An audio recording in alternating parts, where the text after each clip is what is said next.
Carp continue to be in the news a year and a half after the state of Illinois changed the invasive species name to crappie. The state's Department of Natural Resources says they just finished up a record-breaking harvest of what was known as the Asian carp. Something in the Illinois River is killing Asian music carp faster than Illinois ever managed to. The fish crossed hundreds of miles of that river without slowing, then stopped dead roughly 50 miles from Lake Michigan and have not moved past that line in over a decade. There's no damn music there, no barrier, nothing in the water a boat could see. The electricity did not do it. Neither did the poison or the 1.5 billion barrier project or the armored prehistoric music predator. Half the state was convinced had come back to eat them. Researchers music went out and identified what actually is. As of last month, 10 million pounds of invasive carp have been removed from reservoirs in our area.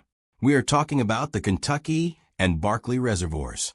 It's a major milestone for the TWWR's Asian Carp Harvest Incentive Program. The fish that ate a river. The takeover started in the 1970s, and it started as a good idea. Catfish farmers across the American South had ponds that kept greening over with algae, which strips the oxygen out overnight and kills the stock by morning. There was a fish in China that ate algae and plankton all day and did almost nothing else. Dropped into a pond, it kept the water clear. Tell people that come here from every state imaginable not to let these fish get in your waters, because once you do, they're out of control and you're stuck with them. It worked exactly as advertised. The Asian carp was not smuggled in. Music, it was imported deliberately by careful people for a sensible reason. Then the rivers flooded as rivers do. Music ponds spilled their banks in the night, and fish that had spent their lives in a controlled 10-acre pond found themselves in a drainage that covers a third of a continent. Within roughly a decade, they were breeding in the wild. From the lower river, they pushed north, found the Illinois running up through the middle of the state, and started music climbing. What made them unstoppable was arithmetic. A single female silver carp can release hundreds of thousands of eggs in one spawning season. Snorts, and in a warm year, that figure can pass 1 million. Multiply that across every mature female in a 100 miles of water, all spawning within the same few weeks. Nothing in that river had ever competed against a breeding rate like it. There has never been a fish more in need of a public relations campaign than Asian carp. Music, if you want the part where the answer the whole state of Illinois settled on turns out to be flatly wrong, subscribe now, because that mistake ran in newspapers across the country, and it did not survive contact with the people who actually did music the work. Then there is the feeding, which is stranger and quieter. A silver carp does music, not hunt. It swims with its mouth open and strains plankton straight out of the water column, running the smallest music living things in the river through specialized gill rakers and swallowing them by the mouthful hour after hour. That is the quiet catastrophe buried inside a harmless-sounding habit. Plankton is not a side dish in a music river. It is the floor the whole building stands on. Snorts, and every newly hatched native fish in the Illinois begins life eating it. A fish that strips that layer faster than anything native does not need teeth to do damage. It reaches the bottom of the food chain first, and everything stacked above starts quietly running short. The damage shows up in the survey data, and the data is not vague about it. The gizzard shad is a plain native fish that eats the same plankton the carp eat. And it matters because it is what the glamorous fish eat. Bass feed on shad. Music catfish feed on shad. After the carp established themselves, the shad started music, getting smaller and scarcer because their food was being filtered out of the water before they could reach it. The bigmouth buffalo went the same music way. No predator ate them. No disease swept through. They lost a competition nobody told them they music had entered in water that looked from the bank exactly as it always had. Give that process a few years, and music, the river stops being a river with carp in it. What it turned into was measured reach by reach in numbers that still read like typing errors. 70%. In the central Illinois River, surveys recorded densities of more than 1,200 carp in a single kilometer of water. And in some reaches, the invasive music carp accounted for as much as 70% of all fish present by weight. 7 pounds in every 10 of living fish belonged to a species that had not existed there 50 years earlier. Crews describe hauling a net and watching it break the surface as one shining, thrashing mass thick enough that the mesh music disappears under it. And then there is the thing, the silver carp, does that no other fish in North America does. Music. And it turned an ecological problem into a viral one. It flies. The more stress you heap upon the Great Lakes, the more likely it is that the whole system is just going to break down. Asian carp could well be the stress that the Great Lakes can't handle. A silver carp startles at engine noise, at vibration through a hole, at the churn of a propeller passing overhead. When it startles, it does not dive. It launches. Music, a 10-pound fish comes vertically out of the river, sometimes as high as 10 feet, and it does this in numbers because where there is one, there are 200 under the same stretch of surface. Consider a family boat on a warm afternoon on the lower river running at 30 m an hour with music, the wind loud enough that nobody hears the first splash behind them. The engine note crosses a school, holding a few feet down. The surface breaks music in a dozen places at once. A fish the size and hardness of a bowling ball comes out of the water at an angle nobody is looking at, and by the time it enters the field of vision, it has already arrived. It hits a child across the face. The boat is still doing 30. There is blood on the seat, a nose that will need setting, and a fish flopping in the footwell. Agencies keep records of these encounters because there are enough of them to record.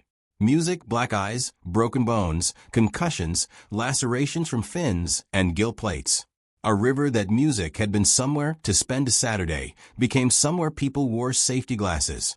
The geography that turned a state problem into a national one is entirely artificial.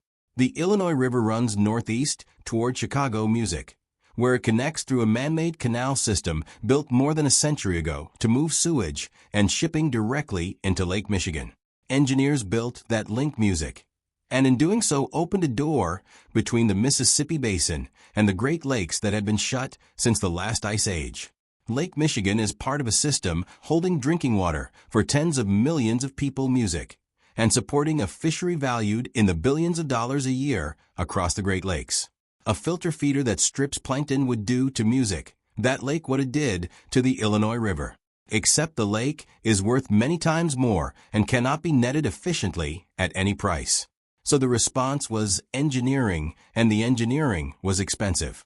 In 2002, the Army Music Corps of Engineers put an electric barrier into the Chicago Sanitary and Ship Canal, music roughly 37 miles from Lake Michigan. It charges the water so that fish approaching from downstream, music, turn back rather than swim through. It is not a wall. It is a discouragement, and it has to run continuously music and be trusted. Then came the larger commitment. At Brandon Road, Lock and Dam near Joliet, planners designed a layered gauntlet at the narrowest choke point on the route to the lake. An electric music field, a bubble curtain, underwater acoustic deterrents, and a flushing lock, all at one location. You'll note today that of all the fish that we caught, only one fish was a native fish. Every other fish we caught was an Asian carp. The price tag music has been reported at around $1.5 billion. The logic was sound. Hold the choke point music and hold the lake. The problem was equally simple. A barrier stops the fish that reach it. It does nothing about the fish already below it. And below it, music, there were tens of millions of pounds of them spawning every summer. Every year, the barrier had to be perfect. The carp-only music had to be lucky once. Which is why somewhere in the middle of all of that spending, a different music question started circulating. Not how to build a better wall, but whether something already living in the river could simply eat the problem for free forever. One fish fitted the description perfectly. It had been dead in Illinois for half a century. The monster everyone wanted. The alligator gar is not a metaphor. It is an actual animal, and it is enormous. A mature alligator gar can reach 8 feet in length and weigh over 300 pounds. In North American freshwater, only the white sturgeon grows larger. It has a broad snout lined with 2 rows of teeth and a body armored in hard diamond-shaped scales that early settlers reportedly struggled to cut with a knife. The gar lineage goes back over 100 million years. And for most of that span, the alligator gar sat at the top of the food chain in the rivers of the American South and Midwest. Then people decided it was garbage. Through the 20th century, music, the alligator gar was widely classified as a trash fish on the reasoning that a huge toothy predator must be eating the base and catfish anglers wanted. States ran eradication programs. Fish were shot from bridges, netted, and left on the banks to rot where they lay. The second blow was quieter and more permanent. Alligator gars spawn in shallow flooded backwaters in vegetation that only appears when a river spills over in spring. Levees and dams removed exactly those conditions, and the seasonal flooding the gar depended on stopped arriving on the schedule its biology required. A fish can survive persecution. A fish cannot survive the removal of its nursery. So, the alligator gar disappeared from the northern part of its range state by state. In Illinois, the last confirmed wild alligator gar was taken in 1966 from the Cache River Diversion Channel. Nothing verified came after it. In 1994, Illinois formally declared the species extirpated within its borders. It was a very viable and robust industry throughout the inland waterway system and the coastal ports of our country. And then music, in one of the stranger reversals in American fisheries management, people decided to bring it back. In the late 1990s, the U.S. Fish and Wildlife Service began raising alligator gar in hatcheries with the aim of restoring them to rivers they had been wiped out of. Illinois joined the effort and began releasing young gar into its waters in 2010, 44 years after the last wild one was pulled out. The two timelines sat directly on top of each other, and that is where the story caught fire. A native apex predator returning music in 2010, an invasive fish overrunning those same waters in the same years. Bring back the monster. Let the monster eat the invaders, cost nothing. In 2016, Illinois lawmakers pressed the state to accelerate the gar program, and the argument entered the record explicitly. The alligator gar was the one native fish in the system with a mouth big enough to swallow an adult Asian carp. It was cheap. It was natural. It was poetic. There was exactly one group of people who did not believe a word of it. Unfortunately for the story, it was the group that raised the fish. The people who raised the gar said no. Dan Stevenson ran fisheries for the Illinois Department of Natural Resources. Music. His crews produced the young gar and put them into the water. If anyone had a professional interest in the gar being the savior of the Illinois River, it was him. Music. He said the opposite on the record repeatedly. The stockings, music, he explained, had nothing to do with Asian carp. The gar was being restored because it was a native species wrongly eliminated from the state and because it would eventually give anglers a freshwater giant to music fish for. His summary was as blunt as fisheries management gets. The gar, he said, would have no effect on the Asian carp. The numbers closed the argument on their own. Between 2010 music and 2013, Illinois stocked roughly 6,000 alligator gar. Hatchery fish music released small, suffer-heavy mortality. Only around 1,500 were estimated to have survived to a size where they could persist music in the wild. Set 1,500 against the opposition. Asian carp in the Illinois River are music not counted individually because counting them individually is neither practical music nor meaningful. They are measured in tons per river mile. 1,500 slow-growing predators spread thinly across hundreds of miles of water music is not an intervention. It is a rounding error with teeth. The deeper problem is not arithmetic. It is anatomy. A predatory fish is limited by its gape, the maximum width its mouth opens.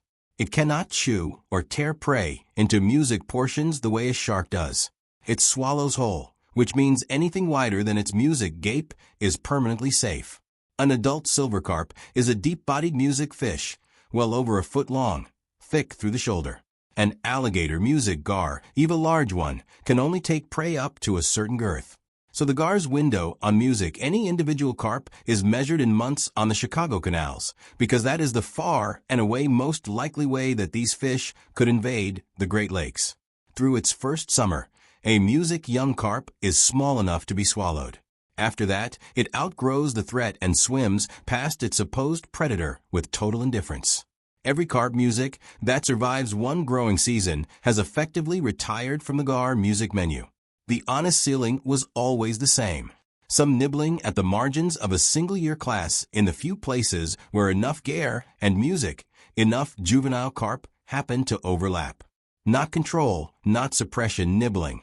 The biologist said this in interviews, in reports, music, and to journalists directly. It made no difference. In 2016, the Associated Press carried the story nationally, and the framing that spread was the framing people wanted. Music, an ancient monster, returning to devour the invaders. That version has a hero and a villain and asks nothing of anybody. The correct version is a table of stocking numbers, music, and a discussion of gape limitation. A boring answer has never once beaten a good monster story. Music, the GAR stayed the hero in the public imagination for music years after the science had ruled it out, and it is still described that way in music comment sections today. Except the carp near starved rock really were disappearing. The counts really were falling year after year, and they still are. That music part was never wrong. Something was genuinely pushing them out of that stretch of river. It was not wearing armor. And the first half of the answer was working the water at 4 in the morning for 10 cents a pound. 10 cents a pound. The first of the two forces actually driving the carp down is deliberately unglamorous. Illinois started paying people to take the fish out. The state contracted commercial fishermen and attached money to the catch. Crews were paid by the pound for carp delivered, with a bounty premium layered on top, an extra 10 cents a pound. Carp had been a nuisance species with almost no market. Overnight, every fish in the net was worth something. The work itself begins in the dark. The boat goes in before 4, flat-bottomed, cold aluminum, the river black and giving off a thin mist where the water is warmer than the air. The nets come off the deck in coils and go over the side in a long arc. And the men handling them are already wet to the elbow, because there is no way to do this and stay dry. Mesh comes up loaded. Carp are heavy, muscular, and slick, and they do not stop moving when they leave the water. A morning's work is measured in tons, and every ton goes over the gunnel by hand. They went hard, and what came out of that river is difficult to picture. Across roughly 15 years, crews pulled approximately 50 million pounds of carp out of the Illinois River alone. Counted across all of the state's waterways, the figure approaches 78 million pounds. Not fish, pounds.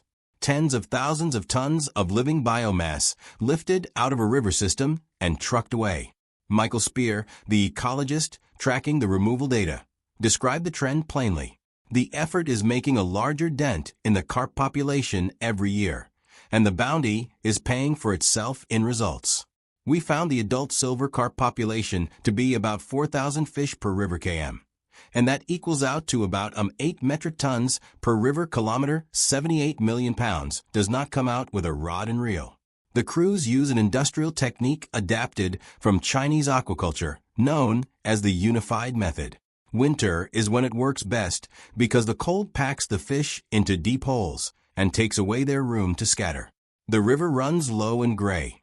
Ice forms in sheets along the margins, and the crews work in it. Hands going numb, inside gloves already soaked through. Nets go out first, set in a wide arc, forming a soft barrier the fish will not push through. Then the noise starts. Men beat on the holes with mallets and steel bars. Motors run hard in short bursts, and the sound travels through cold water far better than through air. Music, the school, is herded like livestock across a field, driven out of open water and into the netting. The pen closes in stages.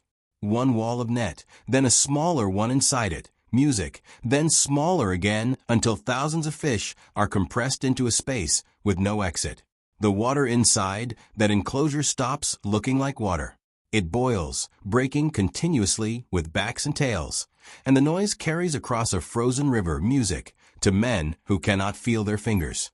Then the whole wall comes up at once, hauled by winch and by hand, steaming in air colder than the river. So heavy the boats sit down in the water under the weight of it. One single operation on the Illinois River system removed 750,000 pounds of carp in one coordinated haul. A third of 1,000,000 kg in music, one event from one stretch of water. And then there is the tactic that turns the carp's own biology into a weapon. A crew nets a handful of fish and keeps one. It comes over the side heavy and thrashing and is held against a wet board, both hands on it, the body flexing hard enough to move a grown man's grip. A transmitter is fitted. Then it goes back over the side, rights itself, and disappears. What happens next is pure music instinct. Here is the anomaly that sent researchers out